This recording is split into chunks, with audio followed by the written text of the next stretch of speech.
has been to all the international appearances they've made, and it feels like to me he has to be the one to show that veteran seed step up. I was still in college in 2013, man. That's old. It was a long time. Like, this is some ancient history. I was at a J1 in San Diego. It was a long time. So yeah. Well, let's see what we get out of the draft here in this one. For the first time this series, DFM will be on blue side. Graves and Silas banned away. That Graves ban stays banned, while RNG is saying no more tree, no more cannon.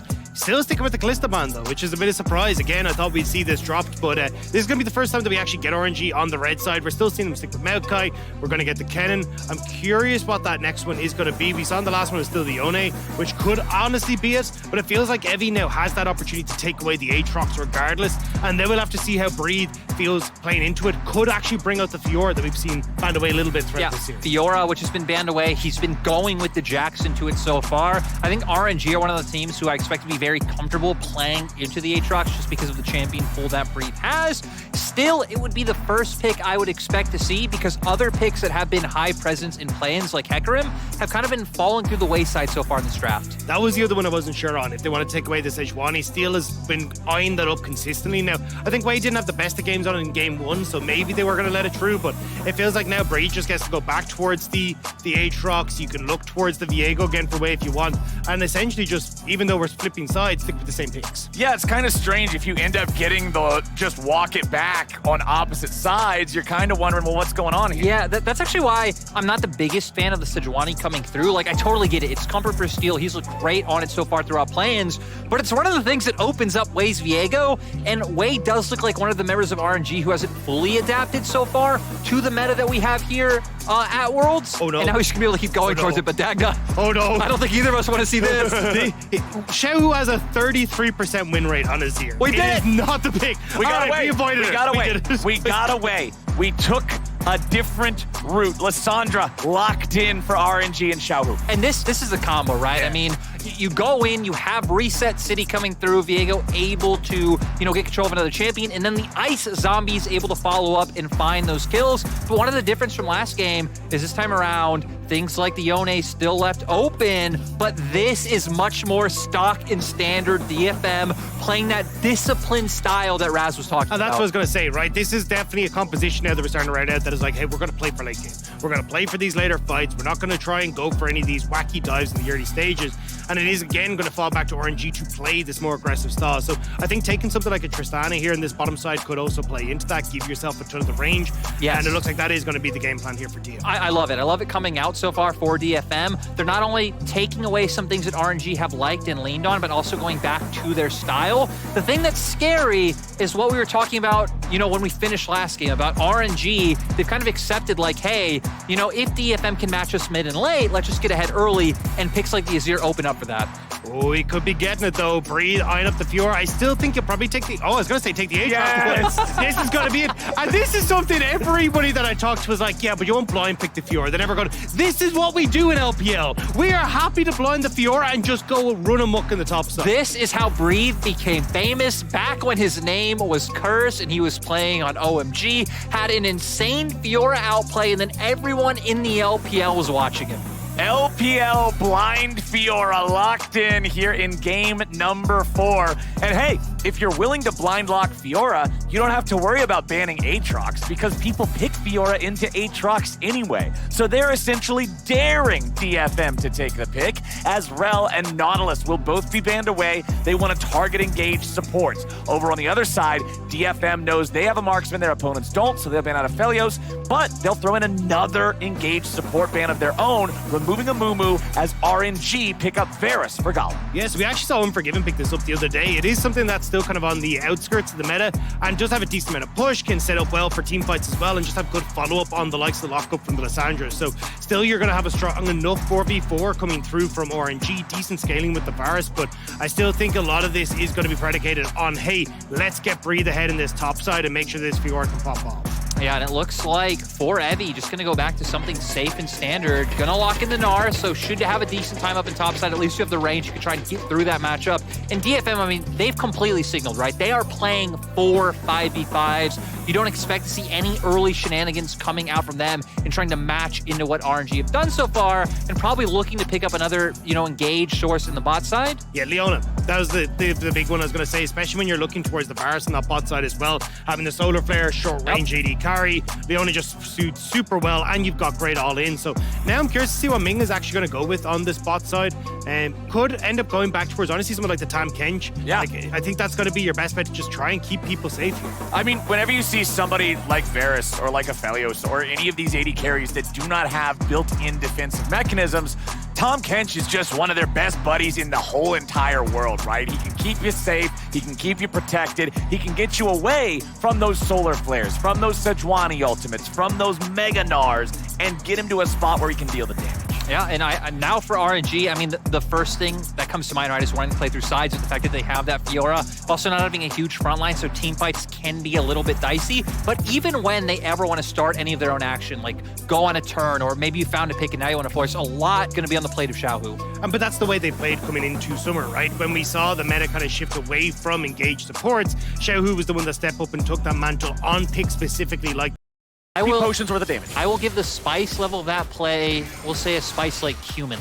Yeah, that was not a whole lot, but now maybe they're able to spice it up. Flash into the stun. Over the wall goes Yaharong. Xiaohu's here with a follow. They don't have enough damage. That was wacky. He did so well to respect the first game.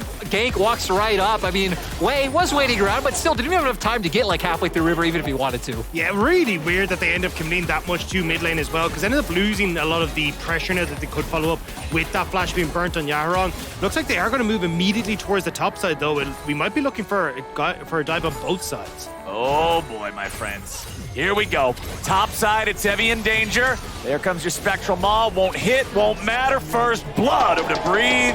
Nothing to it. And that was just a solo kill coming through as well. We didn't have anything else happening, but now dive for DFM. Yep, they're bringing it in, but is it going to be enough? Utapone going for it. He tries to cleanse, but he dies before his butt hits the ground. Oh, we needed man. it slow. Raz wanted it slow. Tried to play up to Tristan after she got advantage. I mean, look, Utapon's about to get one for himself here, right? But Ming does a good job of baiting DFM underneath the tower. Knows he has the flash, knows he's got that thick skin. The TP can come through from Xiaohu as well, and Utapon just not quite able to finish him off before they go down. And even the fact that Leon had to flash away from the turret as well. And they got 3-0'd, so, they have stepped up, taking a game off RNG. Again, another close game too, and this game's still not over just yet. Okay, Harp's gonna get punished here, maybe. Nice job popping the blast plant. They need a bit more damage to finish him off here. They're gonna grab the kill. DFM getting punished. RNG just stopping him again. Yeah, they're playoffs in LPL because didn't feel like he had the best regular season under his belt. And he's one of the main driving factors for RNG. We're gonna see here DFM wanting to go for this invade and try and find a bit of a punish coming out, but 3 members of RNG are already here. Utapon tries to join up, but Harp is already so low. Feels like everything goes the way of RNG. I even love how aggressively Gala played, flashing in, knowing no real follow-up. Get away in time. Yeah, and the fact that we can see him about to mega as well. Breed's already been chunked out a little bit. I like they don't go for that. There it is. They're going to blow up Ming, or are they? No way he gets out of this one. He uses the stasis. Utapone dies, and DFM's hopes are going with them. Wei wants to grab another one. The piercing arrow right through Steel's heart. The reset champion into the reset champion. That should be illegal. The amount of distance he got to carry there to finish off these members, and we're still going. Oh no, it's a disaster. Wei gets kill number 7 for RNG. This game is a slaughter. If you have young children watching, tell them to avert their eyes, because this is some violence on the rift from RNG. RNG just scaling up into the series. The most dominant early game they've had so far. Dag, I'll even take this one, but like you said, Wei getting from where he starts to where he ends is crazy. And the fact that Ming gets away.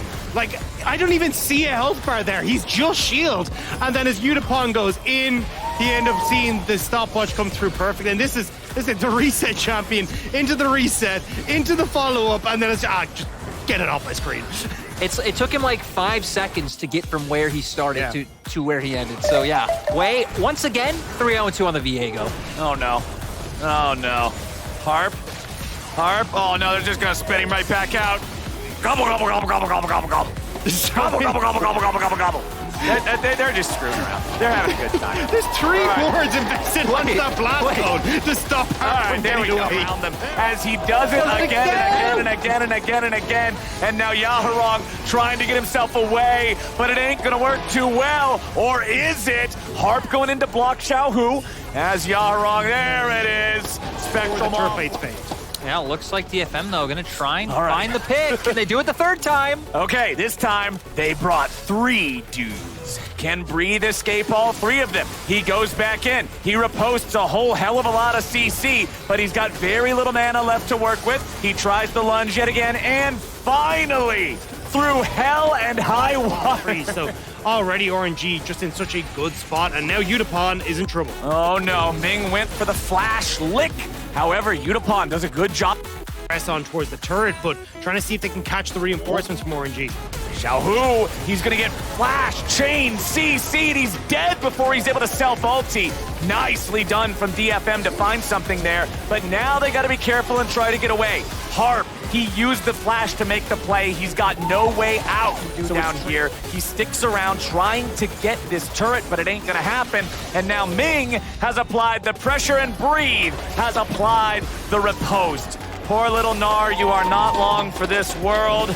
Good night. Breathe gets his 2nd kill. It's a thumbs down for Evie. Unfortunately, not quite able to get away from that one. And now you fall back a little bit. They're making sure they don't get caught out. Run, Evie, run. Run, Evie, run. Run, Evie, run. Run, Evie, run. I don't think he's going to be able to run much further. Breathe's even going to get the reduced cooldown there on the lunge. Harp will go down first in the 4v4 back in mid as Breathe finishes the kill on Evie. RNG just ain't showing any signs of stop. No, they're just, again, running this game over, which feels like a good time to remind people that, I mean, if RNG win this, we already know what group they're going into in the group stage. They're going into Group D. I'm pretty sure Breathe 2v1's Evie and Yaharong. Oh boy, well, we might just be able to figure that out, my friend. Evie is about to die. Xiaohu takes 2 harps to make a Breathe, and they do not want to go anywhere near this man. Breathe jumps in.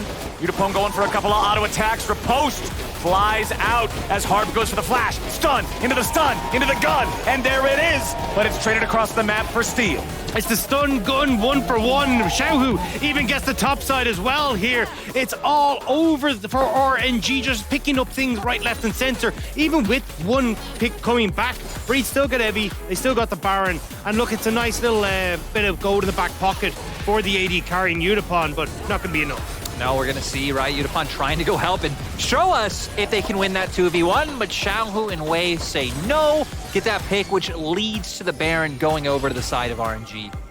So let's see where things are right now. We got 2 minutes left on the Baron. We've still got Soul locked and loaded, running for everybody on the side of RNG. Breathe has 5 seconds before he's back alive. Unfortunately for RNG, his death means that if they want to have full Baron split push power, somebody else has to be with Fiora, which is not what Fiora wants. She much prefers to just be out on her own, doing her own thing, moisturized in her lane, vibing.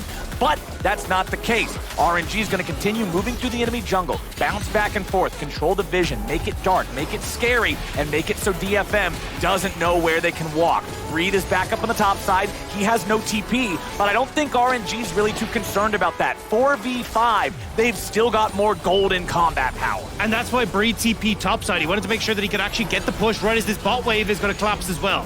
And you can see the Sejuani ult from Steel fired out there in desperation. Xiaohu was able to evade it as Evie goes in and finds a stun onto Wei. Oh, wow. But Gala's got the kill right back onto Evie. Yaharong's gonna die. Wei goes in again. Yutapon barely escaping, using the cleanse, barely staying alive. Wei wants another one, but he won't get Steel. He will force both tanks of DFM back into their own base, back into their own fountain, and it's looking like the end of the series here as Xiaohu will end up dying there at the very end.